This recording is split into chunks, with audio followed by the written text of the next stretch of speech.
নমস্কার। গীতার আলোচনাতে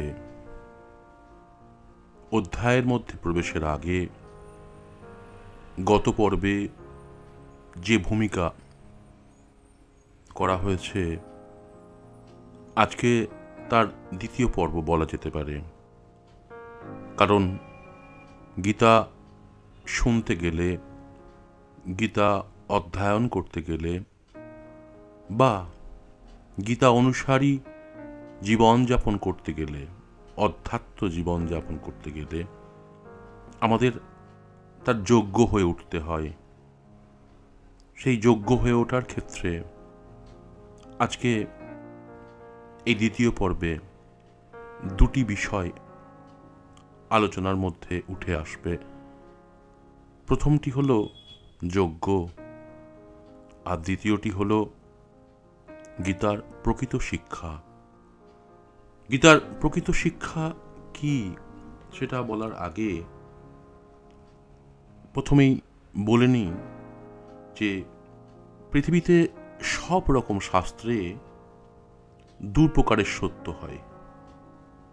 প্রথম প্রকার সত্য হলো যা বিশেষ দেশ কালের উপযোগী, আর আরেক প্রকার সত্য হলো যা সমস্ত রকম দেশ কালের উপযোগী, যাকে সনাতন শাশ্বত বলা হয়।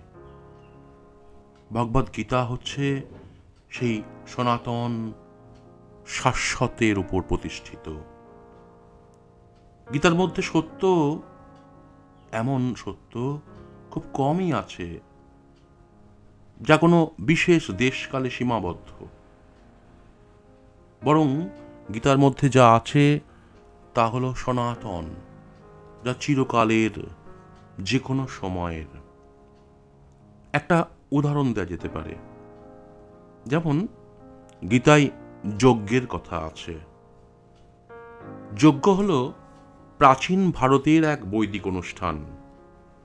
ভারতবর্ষের বহু পুরাতন পন্থার মধ্যে একটি পন্থা। আমাদের সহজ সাধন কথায় যে উপনিষদের আলোচনা আছে তার প্রথম অথবা দ্বিতীয় পর্বে যজ্ঞ নিয়ে বিস্তারিত বলা আছে, আগ্রহীরা শুনে নিতে পারেন। যে প্রসঙ্গে ছিলাম, যে যে যজ্ঞের কথা বলা হচ্ছে সেই যজ্ঞ আমাদের ভারতবর্ষে কার্যত লুপ্ত হয়ে গেছে। কিন্তু গীতা সেই বাহ্যিক যজ্ঞানুষ্ঠানকেই এক আধ্যাত্মিক সত্যের রূপকে প্রতিষ্ঠা দিয়েছে, যা হয়ে উঠেছে চিরন্তন। কেমন সেই যজ্ঞ, কি সেই রূপকে দাঁড়ালে আছে? এই যে বিশ্বজীবন, এই বিশ্বজীবনে আমরা পরস্পরের সঙ্গে প্রত্যেকেই সংযুক্ত, এবং এই সংযুক্তির পিছনে সবসময় আদান প্রদান চলছে। এখানে আমরা কেউ নিজের জন্য নই, সকলেই সকলের জন্য, প্রত্যেকেই প্রত্যেকের জন্য। কারণ প্রত্যেকের মধ্যেই তো ভগবান রয়েছেন। পরস্পরের আত্মদানেই আমরা পরস্পর এগিয়ে চলেছি। এই হলো যজ্ঞ। এই যজ্ঞের জগতে যে শুধু নিজেকে নিয়ে থাকতে চায় সে স্বার্থান্বেষী, সে পাপী, সে চোর। যে শুধু নিজের জন্যই অন্ন যোগান করে তার খাদ্যগ্রহণ মিথ্যা হয়ে যায়। পরের জন্য, ভগবানের জন্য আত্মোৎসর্গই প্রকৃত যজ্ঞ। একেই জীবনের প্রকৃত নীতি বলে গ্রহণ করতে হবে। তাই গীতায় যজ্ঞ বলতে কেবল বৈদিক অগ্নিষ্টম যজ্ঞ বা স্মার্ত পঞ্চযজ্ঞ বোঝায়নি। গীতা বলেছে যজ্ঞ বহু রকম হতে পারে।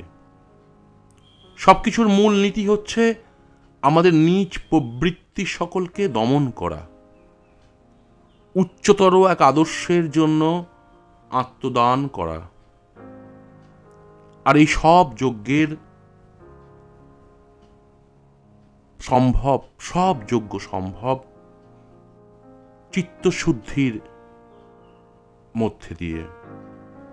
কিন্তু গীতা জ্ঞানযজ্ঞকেই সমস্ত রকম অনুষ্ঠান ক্রিয়া এর থেকে শ্রেষ্ঠ বলেছে। আসলে আমাদের অহং প্রকৃতপক্ষে আমাদের কর্মের কর্তা নয়, প্রকৃতিই সব কর্ম করছে, জগতে ভগবানের ইচ্ছা পূর্ণ করছে। এই জ্ঞানে আমাদের সব কর্মকে ভগবানের উদ্দেশ্যে উৎসর্গ করাই হলো জ্ঞানযজ্ঞ। এবং এই শ্রেষ্ঠ কারণ, এর দ্বারা আমরা প্রকৃতির দিব্য রূপান্তর সাধিত করতে পারি। এক কথায় এই যজ্ঞ বা এই হোমাগ্নি জলে আমাদের বুকের মধ্যে, আমাদের হৃদয়ের মধ্যে, আমাদের চেতনার মধ্যে। বাইরের ঘি কাঠের আগুনের যজ্ঞ আত্মশুদ্ধির সহায়ক হয় না, ভিতরে যজ্ঞ করতে হয়, হৃদয়ের গভীরে যজ্ঞ করতে হয়। নানা মুনি নানা শাস্ত্রের নানা রূপ ব্যাখ্যা করেছে। বিবেকের সঙ্গে শাস্ত্রের কখনো কখনো বিরোধ হয়েছে, তখন মানুষের বুদ্ধি বিভ্রান্ত হয়ে উঠেছে। কুরুক্ষেত্র যুদ্ধে অর্জুনেরও ঠিক একই দশা হয়েছিল। তিনি একদিকে ছিলেন ধার্মিক, অন্যদিকে শাস্ত্র বিশারদ। তাও তিনি জীবনের মহাসন্ধিক্ষণে কিং কর্তব্য বিমূঢ় হয়ে কি তার শ্রেয়, কিসে তার প্রকৃত কল্যাণ, তা ঠিক করতে না পেরে শিষ্যরূপে প্রিয়তম সখা শ্রীকৃষ্ণের শরণাপন্ন হয়েছিলেন। স্বয়ং শ্রীকৃষ্ণ অর্জুনের সমস্যার যে সমাধান করেছিলেন তা সংক্ষেপে এই: সাধারণ ধর্মজ্ঞান, নীতিজ্ঞান, শাস্ত্রজ্ঞানের আলোকে কর্তব্য নির্ণয় করা সহজ ব্যাপার নয়, এবং এইভাবে কোনো সমস্যার সমাধানও হয় না।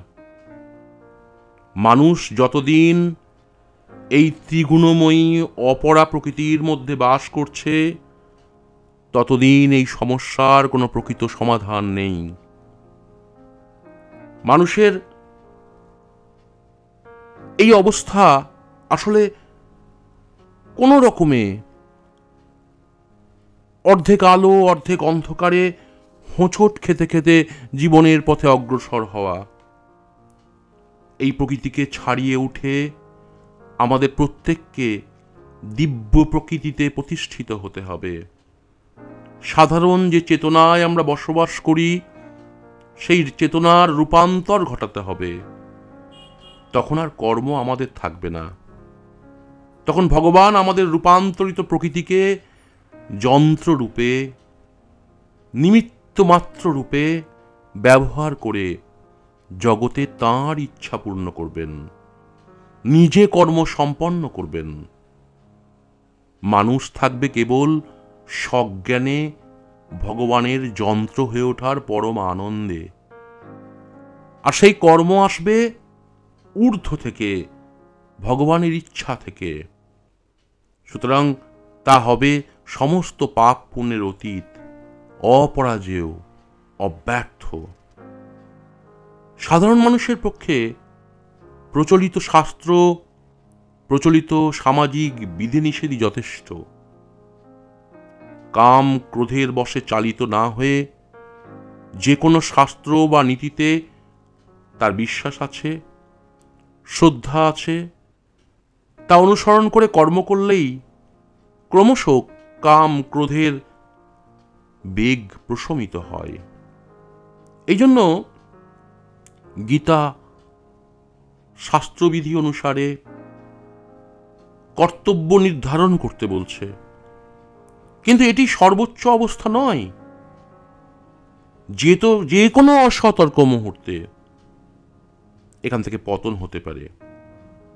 তা গীতার মধ্যেই আছে। আমরা যখন গীতার অধ্যায়ের মধ্যে প্রবেশ করব, তখন এর উত্তর শ্রীকৃষ্ণ কিভাবে দিয়েছেন আমরা দেখব। তাই কাম ক্রোধকে সম্পূর্ণরূপে জয় করতে হলে এক ঊর্ধ্বের ভাগবত চৈতন্যের মধ্যে প্রতিষ্ঠিত হতে হয়, এবং তার জন্য প্রয়োজন হচ্ছে সব শাস্ত্র, সব ধর্ম পরিত্যাগ করে সর্বধর্মান পরিত্যাজ্য শুধু একান্তভাবে ভগবানের শরণাপন্ন হওয়া। এবং এই হচ্ছে গীতার শ্রেষ্ঠ শিক্ষা। ধর্মাচরণ ও আত্মসংযম অভ্যাস করে যারা অর্জুনের মতো উচ্চাবস্থা লাভ করেছেন, তারাই এই চরম আত্মসমর্পণ ও শ্রেষ্ঠ রূপান্তরের যোগ্য। তাই অর্জুন ছিলেন গীতার উত্তম রহস্য শুনবার উপযুক্ত পাত্র। আমরা সেই গীতার রহস্য শোনার জন্য উপযুক্ত হতে পেরেছি কি, এই প্রশ্ন আমাদেরই করতে হবে। অবশ্যই আমাদের শাস্ত্র, আমাদের বিশ্বাস, তার দ্বারা আমাদের চেতনাকে শুদ্ধ করে নিতে হবে। ক্রমশ প্রস্তুত হতে হবে গীতার শিক্ষাকে অভ্যন্তরে নেওয়ার জন্য। আমরা তৃতীয় পর্বে এসে গীতার এই শিক্ষাকে কিভাবে গ্রহণ করা যায়, কিভাবে প্রকৃতির দিব্য রূপান্তরের আদর্শকে ভিতরে গ্রহণ করা যায়, কিভাবে এই রূপান্তরের সহায়ক হয়ে ওঠা যায়, তা আলোচনায় নিয়ে আসব। নমস্কার।